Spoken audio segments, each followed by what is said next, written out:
भूकंप के तेज झटके महसूस किए गए हैं। इस वक्त एक बड़ी खबर आ रही है, आपको कुछ क्षणों के लिए रोकना चाहूंगी। रिक्टर स्केल पर भूकंप की तीव्रता 8.5 आंकी गई है। दिल्ली एनसीआर में भी इसके झटके महसूस किए गए हैं। 8.5 की तीव्रता से भूकंप आया है। वैसे जापान में भूकंप बहुत ज्यादा आते रहते हैं, लेकिन इस भूकंप की तीव्रता बहुत ज्यादा है, 8.5 की तीव्रता है। आपको ये भी बता दें कि इसके बाद अक्सर देखा जाता है सुनामी अलर्ट भी जारी हो जाता है जापान और इर्द गिर्द के इलाकों में। ये बहुत बड़ी खबर आ रही है। रिक्टर स्केल पर 8.5 इस भूकंप की तीव्रता नापी गई है। जापान में ये भूकंप के झटके आए हैं। एपी सेंटर एग्जैक्टली कहां पर है ये कुछ देर में पता चलेगा, लेकिन 8.5 की तीव्रता से जापान में भूकंप आया है और पूरे के पूरे दिल्ली एनसीआर में भी भूकंप के झटके महसूस किए गए हैं। 4:53 पर यह भूकंप आया। जापान के अलावा विश्व के कई और मुल्कों में, कई और देशों में इसकी तीव्रता और झटके महसूस किए गए हैं। अभी कुछ ही हफ्ते बीते हैं कि नेपाल में आप ये देख सकते हैं तस्वीरों में कि कैसे न्यूज रूम की आपको तस्वीरें हम दिखा रहे हैं, जहां पर जापान में भूकंप आया 8.5 की तीव्रता से, और यहां पर हमारे स्टूडियो के ऊपर जो न्यूज रूम है वहां पर लाइट्स जो है वो हिलना शुरू हो गई। किस तीव्रता से जापान में भूकंप आया होगा इस बात का अंदाजा लगाया जा सकता है। कुछ ही हफ्ते बीते हैं, नेपाल के भूकंप ने हमारे उत्तर भारत, बिहार, उत्तर प्रदेश कई इलाकों को हिला दिया था। कई कैजुअल्टीज भारत में भी हुई थी। जापान में तो खैर मौत का आंकड़ा 10,000 तक छू गया। ऐसे में बड़ी खबर आ रही है कि जापान में भी भूकंप के तेज झटके अभी कुछ देर पहले महसूस किए गए हैं। 4:53 पर यह भूकंप आया 8.5 की तीव्रता से, और इसके झटके, इसका असर दिल्ली एनसीआर तक में महसूस किया गया है। एक बड़ा भूकंप आया है जापान में। रिक्टर पैमाने पर इसकी तीव्रता, जो स्केल होता है जिसके जरिए भूकंप को मापा जाता है, वो 8.5 जापान में अभी नापा गया है। हालांकि उसका एग्जैक्ट एपिसेंटर यानी कि केंद्र क्या है भूकंप का, ये पता नहीं चल पाया है, लेकिन इस वक्त की बड़ी खबर आ रही है कि भूकंप के झटके नेपाल में महसूस किए गए हैं।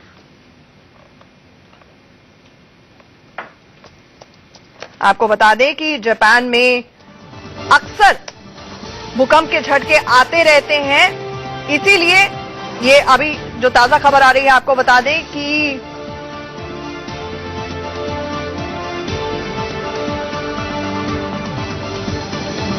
चार 4:53 पर यह भूकंप आया था, और जापान के अलावा विश्व के कई देशों में भूकंप के झटके महसूस किए गए हैं।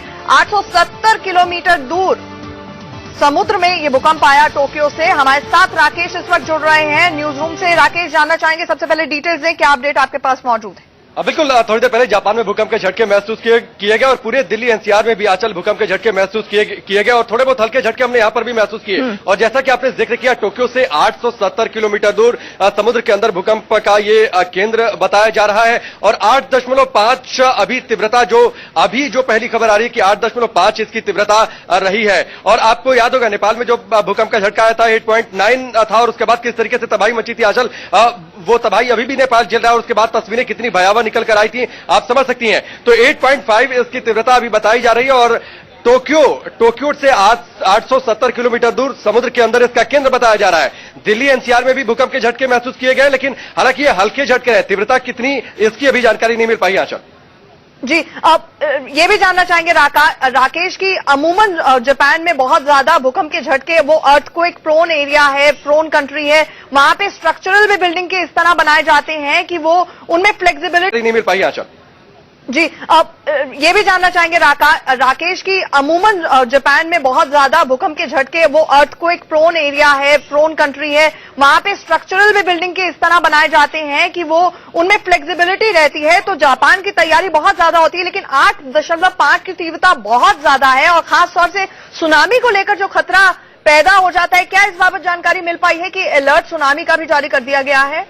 देखिए, अभी ये पहली जानकारी निकलकर सामने आई आंचल की 8.5 मैग्नीट्यूड रहा। कितने देर तक रहा ये भी जानकारी निकलकर सामने नहीं आई है। और आपने ये सही कहा कि जापान प्रोन जो है वो ज्यादा वहां पर संभावना रहती है, इसलिए जो भी वहां पर कंस्ट्रक्शन होता है या जो भी वहां के निर्माण होते हैं वो उस हिसाब से, उस स्ट्रेटजी के हिसाब से बनते हैं कि वो भूकंप के झटकों को झेल सके। लेकिन अभी इस तरीके की कोई जानकारी नहीं मिल पाई है कि वहां पर कोई सुनामी को लेकर अलर्ट जारी किया गया है। लेकिन 8.5 तीव्रता है और 8.5 मैग्नीट्यूड का मतलब है कि तीव्रता ज्यादा थी। अब ये स्टे कितनी देर किया ये जानकारी निकलकर सामने आएगी थोड़ी देर बाद, तब ये पता चलेगा कि ये कितना गंभीर झटका रहा होगा। लेकिन 8.5 मैग्नीट्यूड जो पहली जानकारी निकलकर आई है उसके मुताबिक ये बड़ा झटका है आंचल।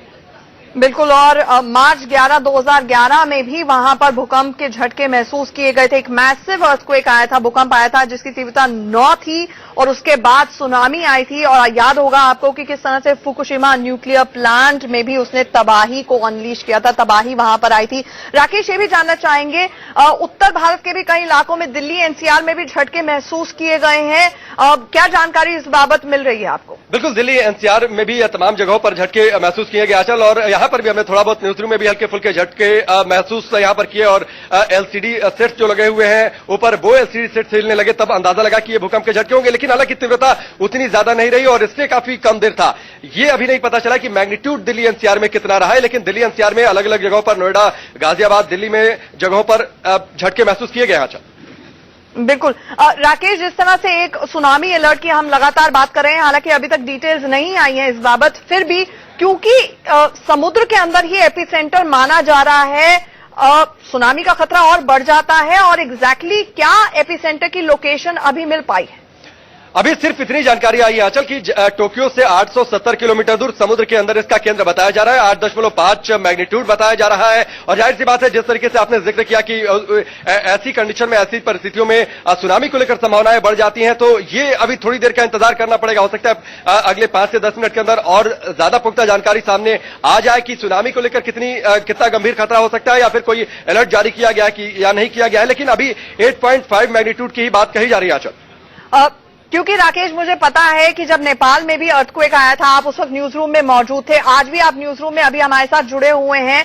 क्या कुछ आपने बदलते हुए न्यूज रूम में देखा? लाइट्स हिल रही थी, किस तरह का एक तरह से एक बार फिर से भूकंप के झटके जब महसूस होते हैं तो बहुत ही डरावना लगता है अपने आप को। बिल्कुल, देखिए, नेपाल में जो झटका आया था 8.9 था अचल, और उसके बाद वो स्टे काफी देर तक किया था, काफी देर तक झटके महसूस किए गए थे और एक के बाद 2 लगातार झटके आए थे और वो काफी देर तक वो झटके रहे थे और सबने महसूस किया था। सब लोग उतरकर उस समय बाहर चले गए थे।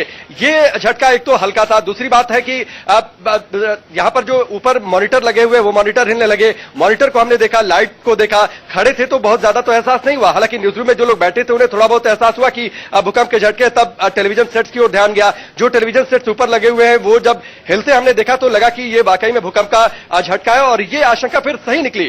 तब ये जानकारी आई कि जापान में टोक्यो से 870 किलोमीटर दूर समुद्र के नीचे इसका जो है केंद्र है, 8.5 मैग्नीट्यूड है। तब इसकी गंभीरता का एहसास हुआ आंचल।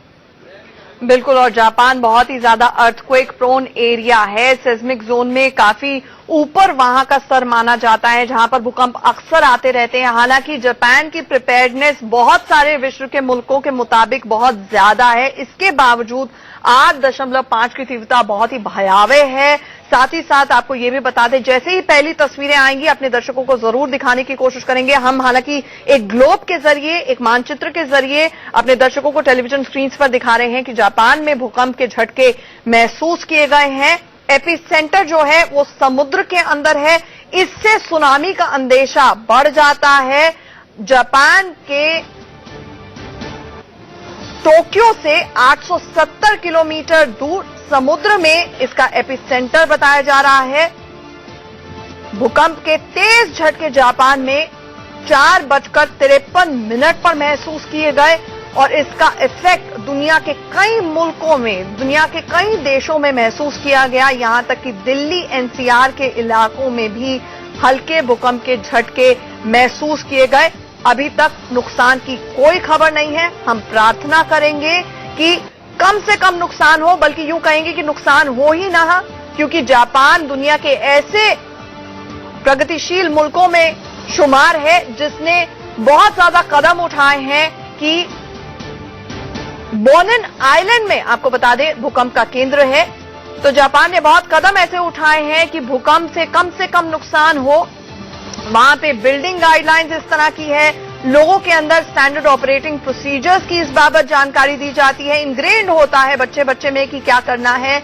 लेकिन समुद्र के अंदर क्योंकि केंद्र माना जा रहा है, तो ऐसे में बड़ा हादसा जिस तरह से 2011 में हुआ था, फुकुशिमा न्यूक्लियर प्लांट में भी सुनामी आ गई थी, एक अर्थक्वेक हुआ, उसके बाद भूकंप के बाद सुनामी आ गई और जिसके बाद ये असर हुआ कि वहां पर तबाही का मंजर था, किस तरह से न्यूक्लियर रेडियो एक्टिव वेस्ट ने तबाही मचा दी थी और करोड़ों का नुकसान हुआ, कई हजार जाने गई।